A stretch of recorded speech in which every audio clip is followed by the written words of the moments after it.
ശ്രീ പ്രഫുൽ കൃഷ്ണ, ഇത് കേന്ദ്രത്തിന് കൊടുത്തിട്ടുള്ള ഒരു നിവേദനമാണ്. അത് ഹൈക്കോടതി വിധിയിൽ പറഞ്ഞിട്ടുണ്ട്. മെമ്മോറാണ്ടമാണ്. ആ മെമ്മോറാണ്ടമാണ് ഹൈക്കോടതിയിൽ AG കൊടുത്തിട്ടുള്ളത്. അത് ഉത്തരവിന്റെ ഭാഗമായിട്ട് ചേർത്തിട്ടുണ്ട്. ഇതൊരു മെമ്മോറാണ്ടമാണ്, നിവേദനമാണ്. ആ മെമ്മോറാണ്ടത്തിൽ കൃത്യമായി assessment of response and relief as per SDRF norms എന്ന് പറഞ്ഞതിന് താഴെയാണ് ഈ കണക്കുകൾ ഉള്ളത്. അപ്പോൾ കേന്ദ്രത്തോട് ഇന്ന ഹെഡുകളിലായി ഇത്ര ചെലവായിരിക്കുന്നു, ഞങ്ങൾക്ക് പണം വേണം എന്നാവശ്യപ്പെടുകയാണ്. കാലങ്ങളായി ചോദിച്ചതിന്റെ 4-1 പോലും കിട്ടിയിട്ടില്ല. ഞാൻ പറയുന്നത് BJP ഭരിക്കുമ്പോൾ മാത്രമല്ല, അതിനു മുമ്പും ചോദിക്കും. പക്ഷെ ചോദിക്കുന്നതിൽ ഒരു ചെറിയ തുക ആയിരിക്കും, അല്ലെങ്കിൽ ചോദിച്ചതിന് ആനുപാതികമായ തുക ആയിരിക്കില്ല കിട്ടുക. എന്തായാലും ചോദിക്കാനുള്ളത് ചോദിച്ചു. പക്ഷെ ഇവിടുത്തെ മൗലികമായ പ്രശ്നം ഇതിന്റെ ഒരു ചെറിയ പോർഷൻ പോലും, ₹1 പോലും കിട്ടിയിട്ടില്ല എന്നുള്ളതാണ്. അതിനുശേഷം നമ്മൾ വയനാട്ടിൽ കണ്ട പ്രളയത്തിന് ശേഷമാണ് തെലങ്കാനയിൽ പ്രളയം ഉണ്ടായത്. അവിടെ സെൻട്രൽ അസിസ്റ്റൻസ് ഉണ്ടായിരുന്നു, ഇവിടെ ഉണ്ടായിട്ടില്ല.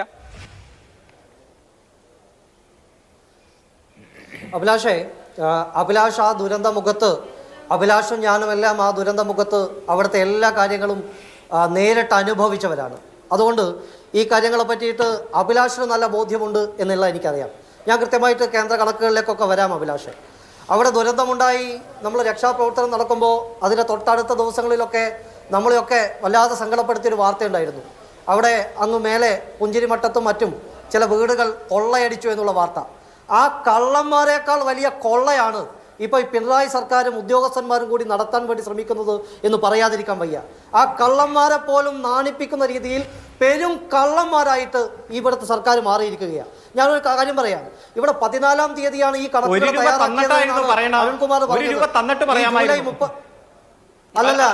തീരട്ടെ, നിർത്ത അരുണേ, നിങ്ങൾക്ക് പറയാലോ. ഞാൻ പറയട്ടെ ഒരു നാണവും ഇല്ലാതെ കള്ള കണക്ക് കൊടുത്തിട്ട് എന്ത് കണക്കിന്റെ പോലെ അരുണെ പൈസ തരേണ്ടത്? ഞാൻ എന്നെ പറഞ്ഞ് മുഴുവിപ്പിക്കാൻ അനുവദിക്ക്. 14-ാം തീയതി 30-ന് ദുരന്തമുണ്ടാകുന്നു. 14-ാം തീയതി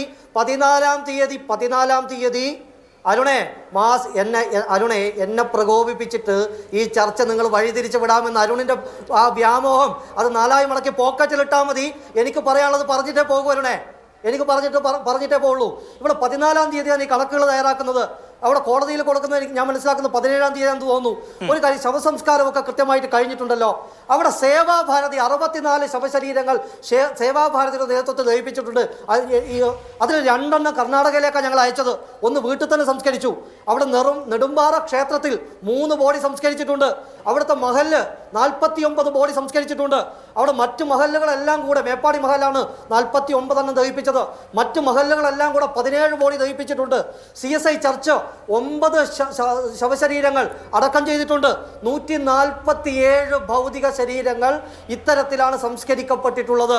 ആകെ 212 ശരീരങ്ങളാണ് സർക്കാർ സംവിധാനത്തിൽ ദഹിപ്പിക്കപ്പെട്ടിട്ടുള്ളത്. അപ്പം അങ്ങനെയാണെങ്കിൽ 2,72,00,000 എന്നൊക്കെ പറയുമ്പോൾ ഒരു ശവശരീരം സംസ്കരിക്കാൻ ഏകദേശം 1,30,000 ചില്ലാൻ രൂപ. നാണമുണ്ടോ ഇങ്ങനത്തെ ഒരു കണക്ക് കൊടുക്കാൻ? ഈ കണക്ക് വേണ്ടിയിട്ടാണോ കേന്ദ്ര സർക്കാർ പണം തരേണ്ടത്? ഇങ്ങനെ ഓരോ കാര്യത്തിലും നിങ്ങൾ നോക്ക്. അവിടെ ഉപയോഗിച്ച JCBകളുടെ കണക്ക് എത്ര വലിയ പൊട്ടക്കള്ളമാണ് നിങ്ങൾ പറഞ്ഞിരിക്കുന്നത്. 15 കോടി. അഭിലാഷ് നിങ്ങൾ അന്വേഷിക്കണം. JCB അതിൻ്റെ ഓണേഴ്സിൻ്റെ അസോസിയേഷൻ പ്രതിനിധികളുമായിട്ട് ഞാൻ ഇന്ന് സംസാരിച്ചു. 100-ലധികം വിറ്റാച്ചികൾ JCBകൾ അവിടെ സൗജന്യമായിട്ടാണ് പ്രവർത്തിച്ചത്. അതിൻ്റെ ജീവനക്കാർക്ക്, അതിൻ്റെ തൊഴിലാളികൾക്ക് ശമ്പളം പോലും അവർ വാങ്ങിച്ചിട്ടില്ല. സർക്കാരിനോട് നയാ പൈസ ആവശ്യപ്പെട്ടിട്ടില്ല.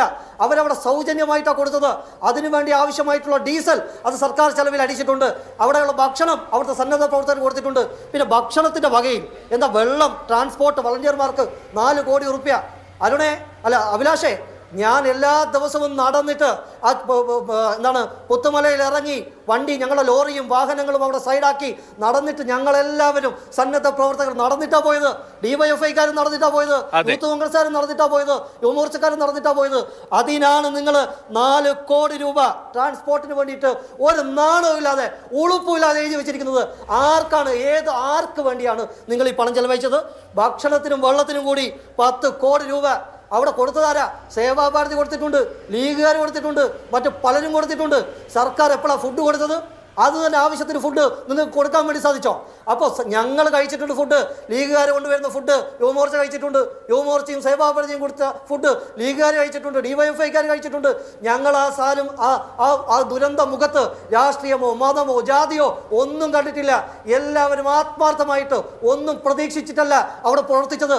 എന്നിട്ടോ അതിൻ്റെ പേരിൽ കള്ള കണക്കുകൾ ഉണ്ടാക്കുക ഒരു നാണവുമില്ല. ഇതിലും വലിയത് എന്താ? കക്കാൻ ഇറങ്ങുന്നതാണ് സർക്കാർ. പിണറായി വിജയനും കൂട്ടർക്കും കക്കാൻ ഇറങ്ങുന്നതാണ്. ഇതിലും നല്ലത് അരുൺകുമാറെ. എന്നിട്ട് കേന്ദ്ര സർക്കാർ തരുന്നില്ല. ഇവിടെ ഒരു ദുരന്തം ഉണ്ടാകുമ്പോൾ മാസങ്ങൾ കഴിയും കേന്ദ്ര പ്രതിനിധികൾ വന്നിട്ട് കണക്കെടുക്കാൻ. അവിടെ എത്രാമത്തെ ദിവസം പ്രധാനമന്ത്രി വന്നു, എത്രാമത്തെ ദിവസം കേന്ദ്ര പ്രതിനിധികൾ വന്നു നിങ്ങൾക്കറിയാലോ. കൃത്യമായ കണക്ക് പറഞ്ഞിട്ടുണ്ട്. അവിടുത്തെ ദുരിതാശ്വാസ പ്രവർത്തനങ്ങൾക്ക്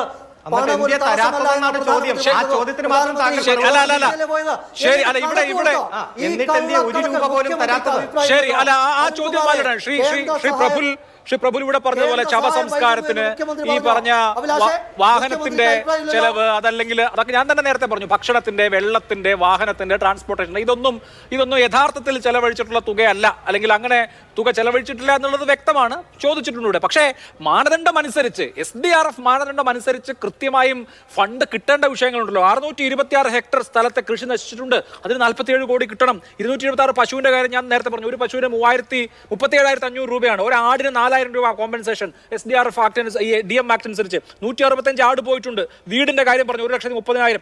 ഇങ്ങനെ ഇനിയിപ്പോ ഈ പറഞ്ഞ ഇതൊക്കെ വെട്ടു, അതായത് വെള്ളം, ട്രാൻസ്പോർട്ടേഷൻ, ദുരിതാശ്വാസത്തിന് ചെലവ്, ഇതെല്ലാം വെട്ടിക്കളഞ്ഞാലും മാൻഡേറ്ററി ആയിട്ട് കേന്ദ്രം തരേണ്ട തുകയുണ്ടല്ലോ, അതുപോലും കിട്ടിയിട്ടില്ലല്ലോ ശ്രീ പ്രഫുൽ.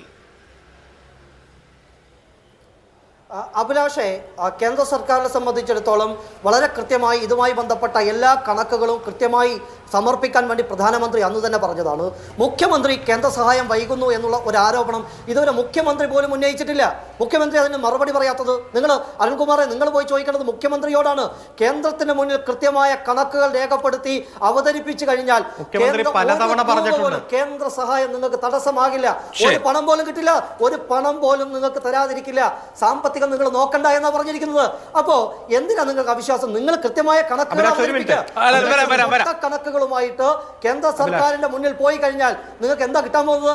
ആരെയാ നിങ്ങൾ പറ്റിക്കാൻ നോക്കുന്നത്?